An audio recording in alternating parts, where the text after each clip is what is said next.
Hi, Mystery Recapped here. Today, I am going to explain the American post-apocalyptic action-adventure film called Oblivion. Spoilers ahead, watch out, and take care. The premise of the movie is set in the year 2077. An alien species called the scavengers plan to attack the Earth for its resources. They first destroy the moon, causing a series of tsunamis and earthquakes on Earth. As the humans recover from the natural calamities, the scavengers attack them, and a war breaks out between the two species. At last, humans eventually win the war using nuclear weapons. But as an aftermath, the Earth is no longer habitable, as most of it turns into a radioactive wasteland. To survive, the humans evacuate to one of Saturn's moons, called Titan. This evacuation is managed by officials who inhabit a large spaceship in orbit around Earth called the Tet. Tet has also set up the hydro rig generators on the Earth. These are used to generate seawater and convert it into fusion energy for the humans on Titan. The last two people left on the Earth are a couple. The husband, Jack Harper, and the wife, Victoria, live in a tower high above the clouds. They both work for the Tet and manage the hydro rig generators. Jack serves as Tech 49, whose job also involves repairing the drones, the device designed to detect and terminate remaining scavengers on Earth.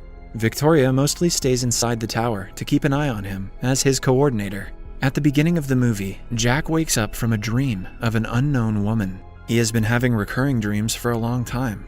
Jack narrates that he doesn't remember anything that happened before the war, as their memories were erased for the mission's secrecy. The couple's mission on Earth will be over in 2 weeks, after which they will join the others on Titan, leaving the Earth with no more humans. They continue their normal morning routine, after which Jack leaves for the regular inspection of the scavenger-killing drones. He sees that 2 of them have been damaged by the scavengers overnight. Meanwhile, Victoria contacts the mission director from Tet, named Sally. She is reported to about everything going on Earth by Victoria.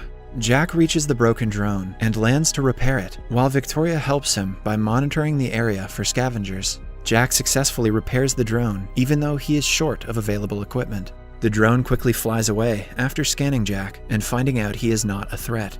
Jack then searches for the second drone, but is disappointed when Victoria tells him that they have lost the beacon. Without the beacon, they have a hard time finding the drone, but an ambitious Jack gets on his bike to look for it. He drives through the plainlands that once used to be the oceans and reaches a sinkhole. Jack locates the second drone inside of it, but Victoria asks him to leave it because it is too dangerous. However, Jack ignores her and ties a rope to his bike to go down the hole. Seeing this, Victoria requests the mission control to send backup to his location. When Jack reaches the bottom, he sees the remains of an old building. He somehow gets to the drone, but soon realizes that it is a trap set by the scavengers. They drag him by his leg, but Jack uses his weapon and fights back.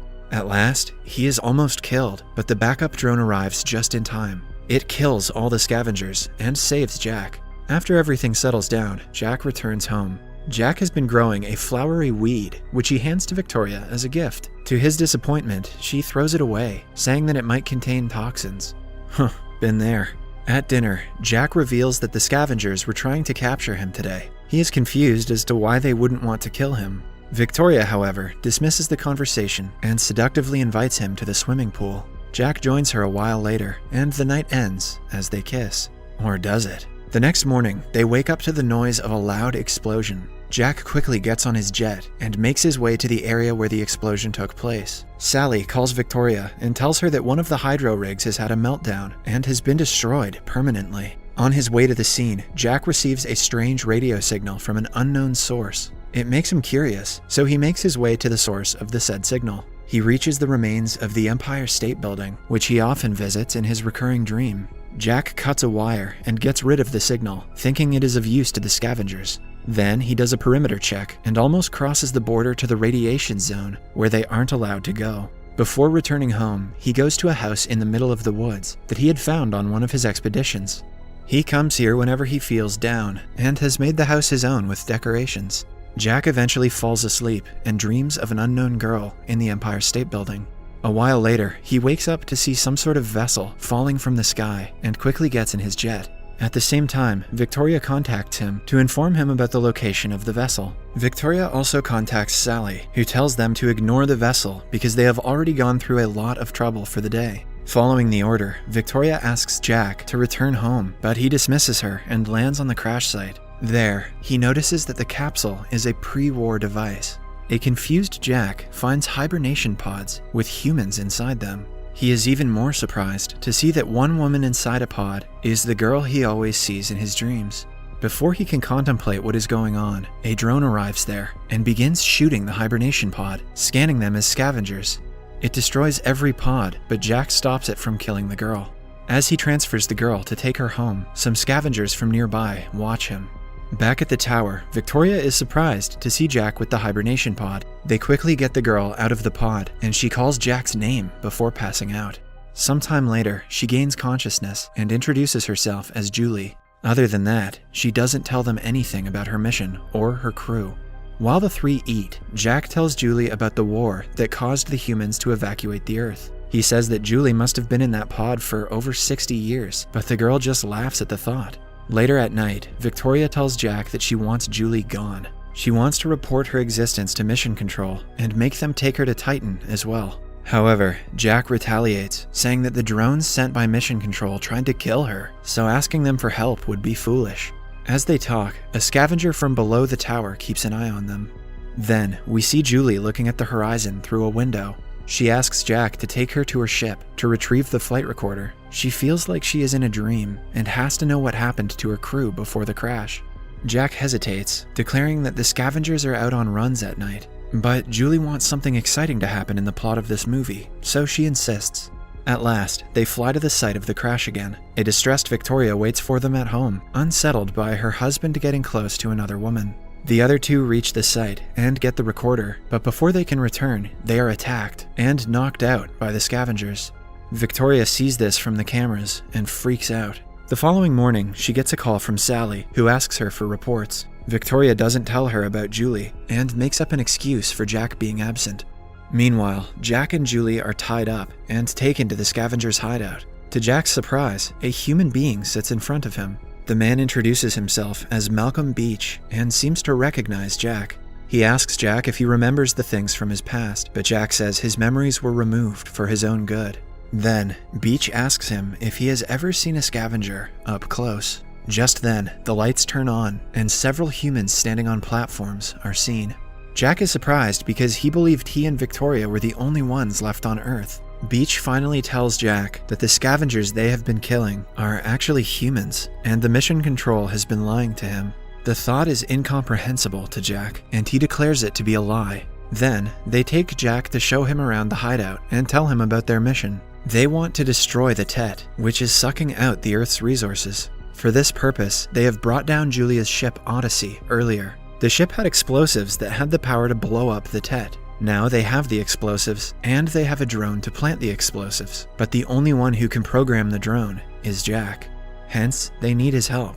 Jack, however, retaliates, saying that the Tet has human beings up there who he cannot kill. An enraged sergeant threatens to kill Julia if Jack doesn't oblige. Right then, a drone arrives at the entrance of the hideout, and it scans for scavengers. Beach takes Jack out of the second entrance and asks him to go to the radiation zone to find the answers. Jack and Victoria have always been told to stay out of the radiation zone, so he doesn't know what is on the other side. At last, Beach lets Jack and Julia go, and they fly to the Empire State Building. There, Jack tells her about his dreams, and to his surprise, Julia reveals that she is his wife. Before everything went down, they were sent on a mission on a research flight to Titan. The crew consisted of 5 people in hibernation pods, while Victoria and Jack were piloting the spaceship. But before they reached Titan, they discovered an alien object in space. That alien object was Tet. Julia has no memory of what happened after that, but Jack begins to remember the time he and Julia were in love. They get closer to kiss, but are interrupted by Jack's jet, which has come to pick them up. Victoria sees the two getting close through the cameras and is heartbroken. When Jack and Julia return to the tower, Victoria doesn't let them in. She reports to Mission Control about Julia and tells them Jack is unfit for service. To their surprise, the Mission Control assigns a drone to kill both of them because they are of no use anymore. The drone kills Victoria, but Jack is saved at the last minute. He and Julia run away from the tower, only to be followed by the drones. They get into an intense battle in the sky, and their jet crash lands in the radiation zone. Jack composes himself and sees a jet flying overhead. To his utter surprise, another Jack comes out of the jet. Both of them are completely in shock to see each other. The only difference between the two is that Jack's code number is Tech 49, and the doppelganger's is Tech 52. They get into a fight, and 49 quickly overpowers 52, but Julia is shot in the process. Jack thinks of ways to save her and gets on Tech 52's jet. He then flies to Tech 52's tower and meets his wife, Victoria. He acquires a healing device from the tower and heads back to Julia to save her. Jack cannot comprehend that behind the radiation zone is his doppelganger, living the same life as him. He and Julia then drive to Jack's Fap Hut, the lake house that Jack always visits. The following day, they return to the scavengers' hideout and meet Beach again. Beach finally reveals that Tet is actually an intelligent alien device that travels around the galaxy, stealing resources from planets. It had its eyes on the Earth for a long time. The ship that Julia and Jack were in was attacked by Tet, but Jack managed to detach the capsule with the hibernation pods before he and Victoria were captured.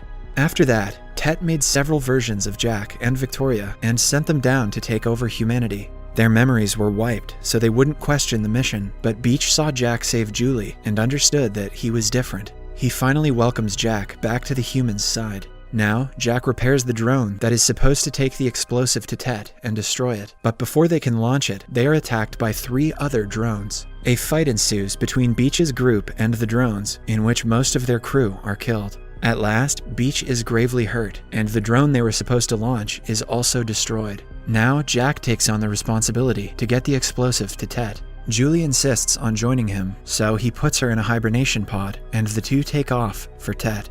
On his way, Jack listens to the flight recording that was retrieved from Julie's ship.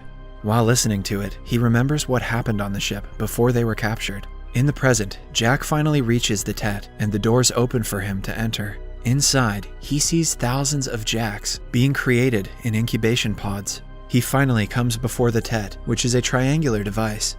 Jack then opens the hibernation pod in front of it, only to reveal it has Beach inside of it. He had left Julie safe in the lake house and brought Beach with him so the Tet wouldn't suspect his intentions. He finally sets off the explosion and destroys the alien device, saving humanity and Earth's resources. However, both Jack and Beach die in the explosion. Cut to 3 years later, Julia has given birth to Jack's daughter, and the two still live in the lake house. One day, they are approached by Beach's surviving crew. The crew has also brought Jack from Tech 52 with it. The movie ends as he meets eyes with Julia. Subscribe for more videos like this, turn on notifications, and leave a like to help the channel out. Thanks for watching.